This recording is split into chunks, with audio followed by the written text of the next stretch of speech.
Uh, okay. Welcome, guys. So let's talk about this Cayley's theorem. Okay, so yeah, Cayley's theorem is a simple theorem in a group theory, but it has some consequence. Yeah, so let's talk it. Yeah, so basically, let me just say the results. So this idea is that every group G is isomorphic to a subgroup of AS for some appropriate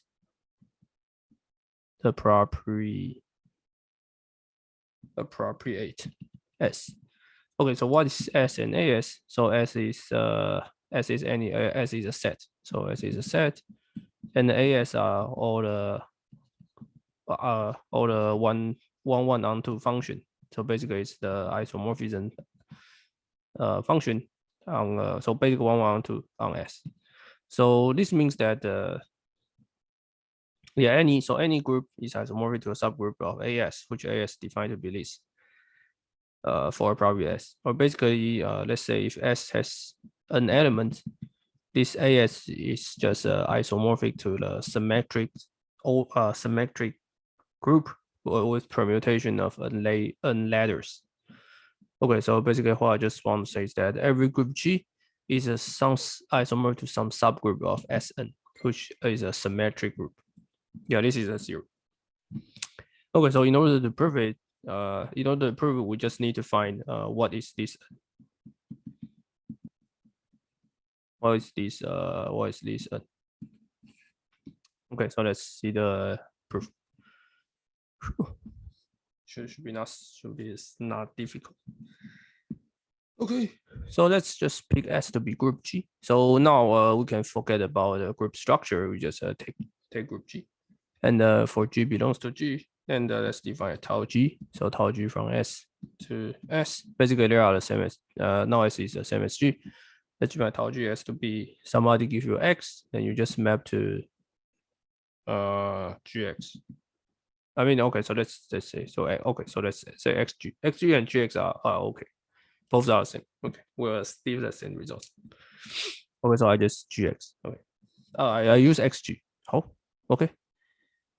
Okay, so now we say that if Y belongs to G, then we must have Y equals to YG inverse G, which is YG inverse tau G, right? So let's see. Bad notation. So why is this?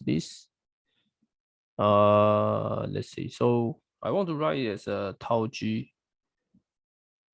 Yeah, so it's tau G YG inverse because it's YG inverse G. Okay, so this tell you that if you take any Y belongs to G, which you take here, then you can always find something here mapped to it. So this sentence tell you that the tau G is onto. Okay, the next we need to show that tau G is 1, 1. Okay, now this is simple because if you have xg equals to yg, then you must have x equals to y because you can multiply G inverse. So which tell you that tau G is 1, 1. Okay, so from here you know that tau G is isomorphism. Well, basically it's 1, 1 onto function. Okay, so tau G belongs to ag. Okay, so ag is all the remember that ag is all the continuous, all the 1, 1 onto function from set to set. Now we pick set to G. Okay, so I can also count if we have G and H belongs to G, and we have tau GH on X will be XGH, so it's XG and H, so which is tau G tau HX. Okay. So this tells you that tau GH equals to tau G tau H. Okay, so that means it means we can define a sign from G to A S, which S is a G as a set. Okay. Defined to be given a G, let's map it to tau G. Okay, and this relation tells me us that psi is a homomorphism. Okay, so now we can use this homomorphism and using the first isomorphism theorem to conclude that what is the structure of G, right? So since we have this map. Whew. Okay, so now you have this.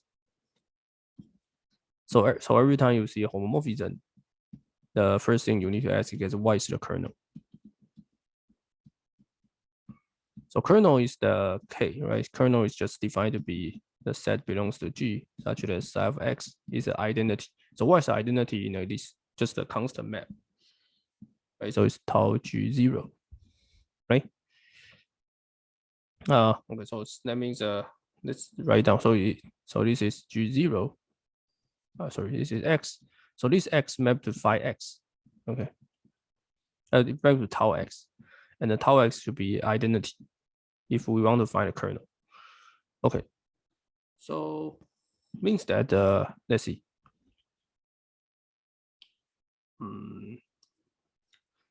Okay, so if I pick element X, I pick G0 belongs to K, which tell you that the psi G0 will be tau G0. It's identity map.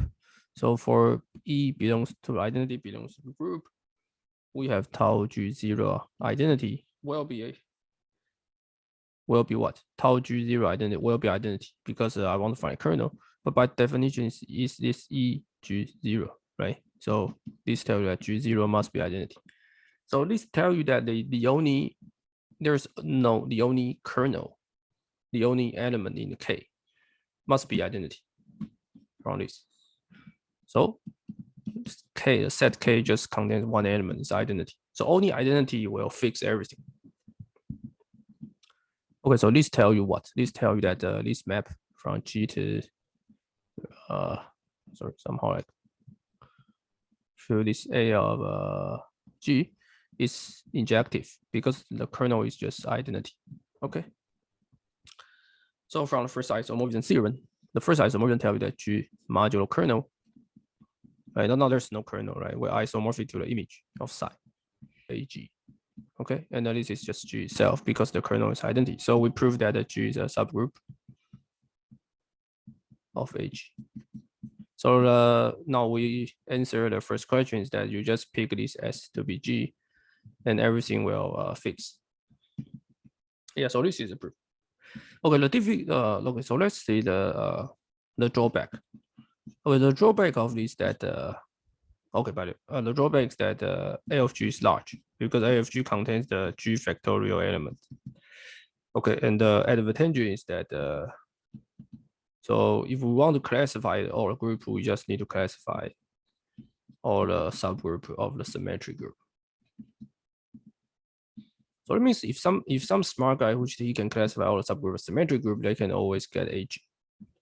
They can always get a group structure if he can classify all the subgroup of symmetric group.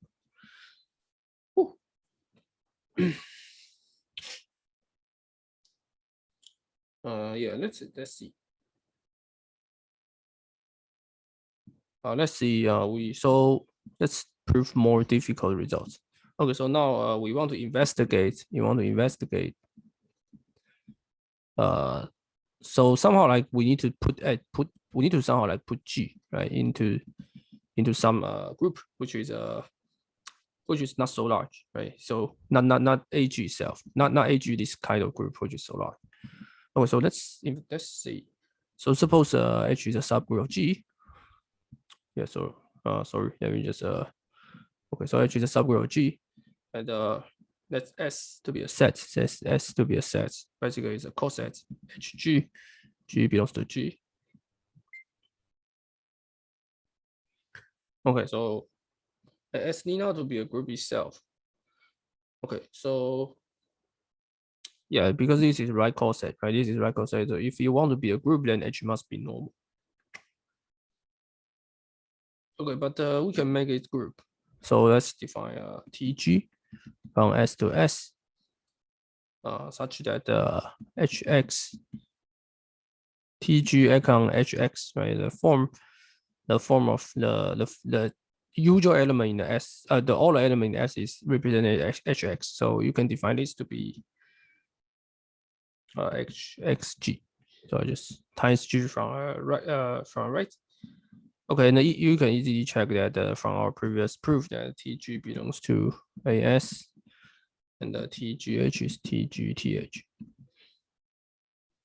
Okay, so you can construct a map.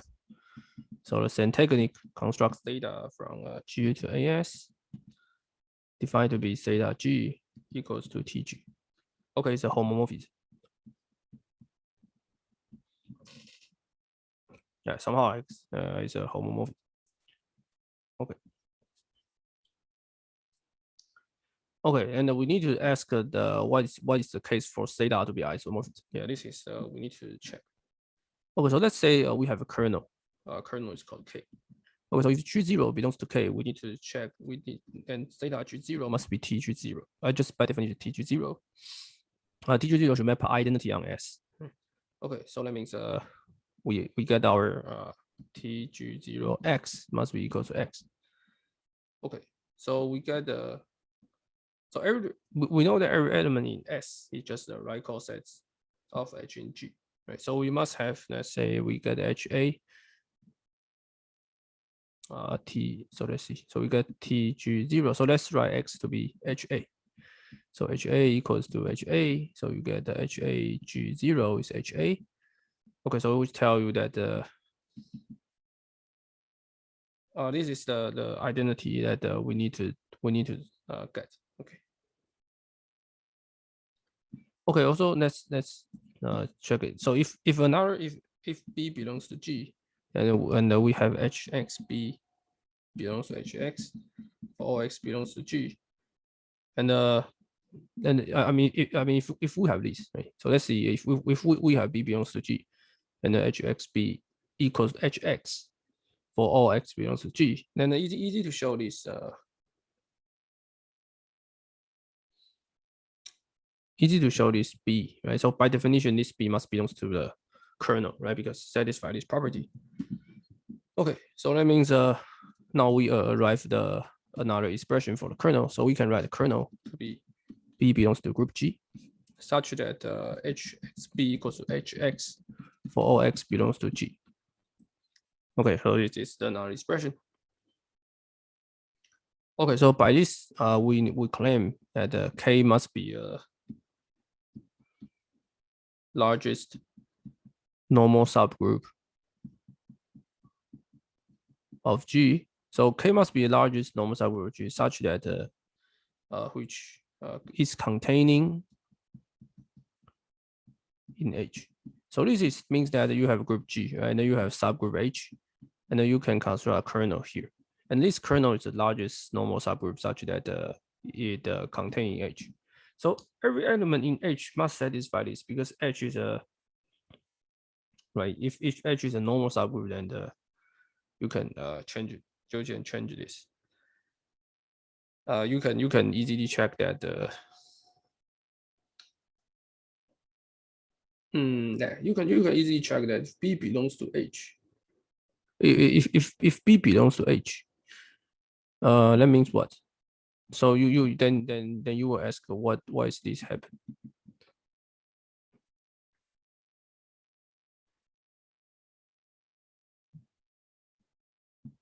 Yeah, so if H is normal, then obviously that if H is normal, then obviously K will contain H. Okay, so don't worry, we will prove. Okay, so prove. Okay, so let's say what is the largest mean? Okay, so largest means that if you have if N is a normal subgroup of G containing H, then N must be containing K. So what I'm saying is that if you have H which containing K, then N must be K if it has this. Okay, if N is normal, then this is largest mean. Okay, and let's also see that why K belongs to H. So if B belongs to K, then we get HAB must equal to HA for A belongs to group G. So that means what? That means in particular you can choose A to be you can choose A to be B, right? So you get the H. Let's see. Also, you can choose A to be identity. So you get HEB equals to HE equals to H.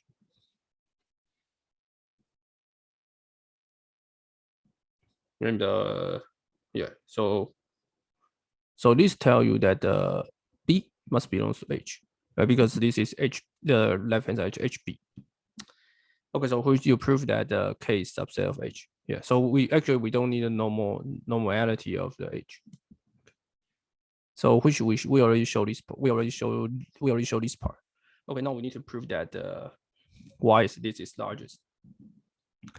Okay, so if N is a normal subgroup containing H, containing H, and also K, if N belongs to N and A belongs to G, then we get A inverse will belongs to N, right? Because N is normal, which contain H.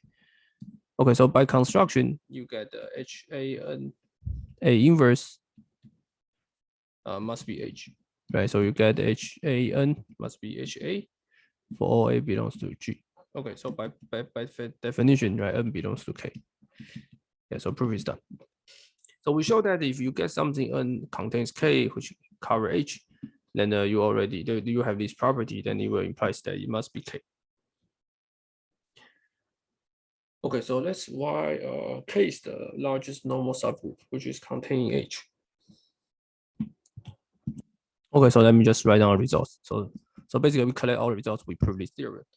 So if if H is subgroup of G, then S is the set of all right coset, and S is the set of right coset of H. Sorry, let me just stop and read. Yes, because serial.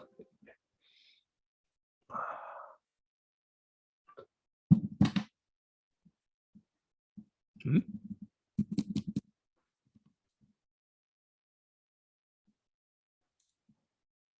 Yeah, let me just re-enter because you are somehow like stuck. Okay, now it's good. Yeah, sorry. But S is a set of right coset, and there's a homomorphism. You can construct from G to AS, which A is a continuous. Sorry, or the one-to-one function from S to S, and the kernel of theta is basically the largest. Okay, so this is late. This is the condition, and then we get this. There is homomorphism. Then the kernel of theta is the largest subgroup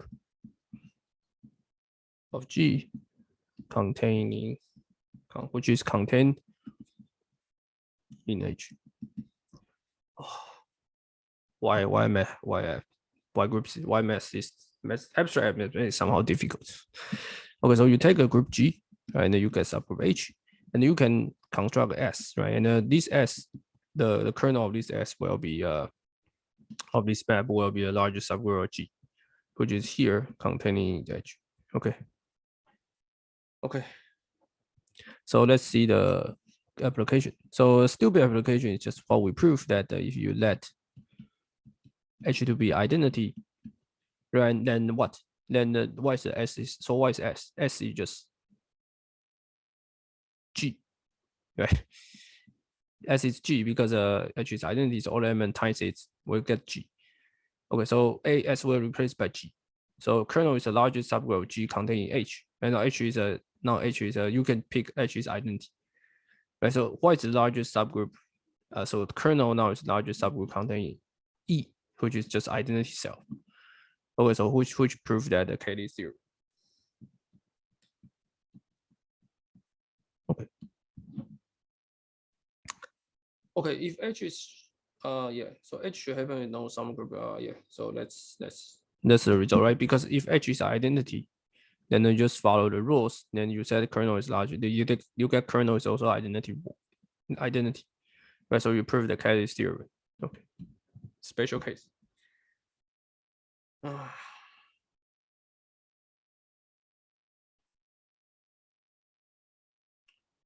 Okay, so let's talking about the fine results, some fine discussion. So this will lead us to more powerful results. So let's see if you get some subgroup G, right? And you can talk about index I of H, but state defined to be G divided by H. So this is index. Okay, and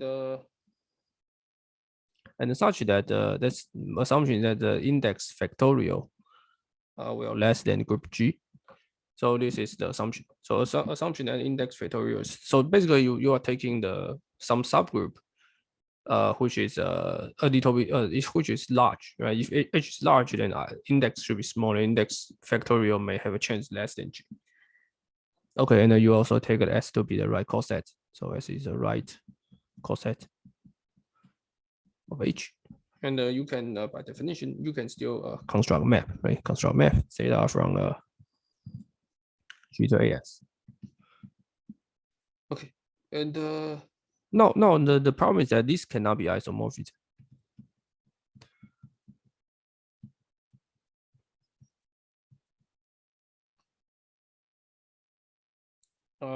Okay, the reason is that if theta is isomorphism, then if theta is isomorphism, right? Then theta of G will be what? Will have G elements, right? We'll have the G element, which is a subgroup of AS, right? But the problem is that AS, the order of AS, just the index of H. Sorry, yes, bad notation. So G is a subgroup of AS, but now AS has an index of H. But what I say the index, sorry, the index factorial, right? So but index factorial is less than G, so theta cannot be isomorphism. Okay, so let me just say the reason again. So theta cannot be isomorphism because theta is isomorphism, and G will be a subgroup of AS, right? But AS contains the IH factorial order, which we know that my assumption is that the group G order is less greater than IH factorial order, right? So theta cannot be isomorphism. Okay.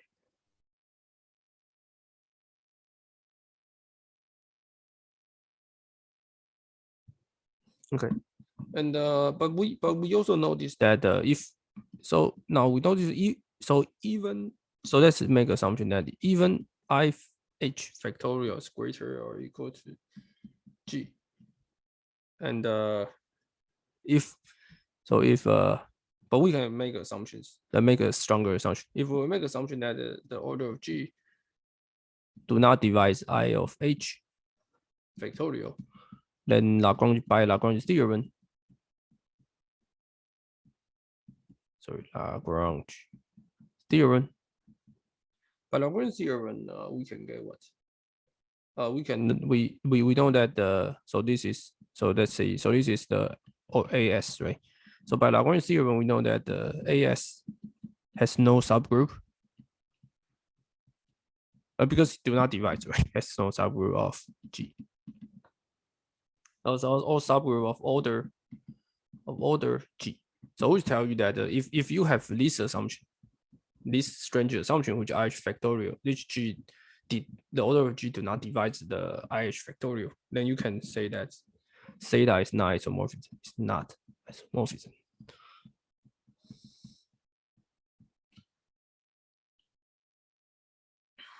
Okay, so from here you know that since theta is not isomorphism, right? So that means there must be non-trivial normal subgroup of G.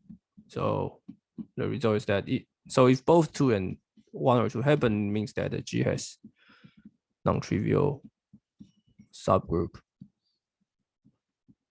group. Okay, so let's write down everything. So the theorem, if G is finite and the H is not a group G, it's a subgroup. So if H is not the same G as a subgroup, such that the order of G do not divide the index of the index factorial by definition, which tell you that H by results H must contain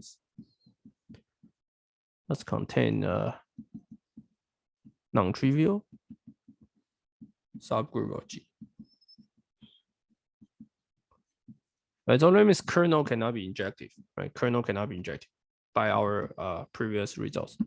So so this is a powerful theorem that people use this to prove that some group cannot be simple, right? Because you can show that H must contain non-trivial subgroup of G by definition cannot be simple.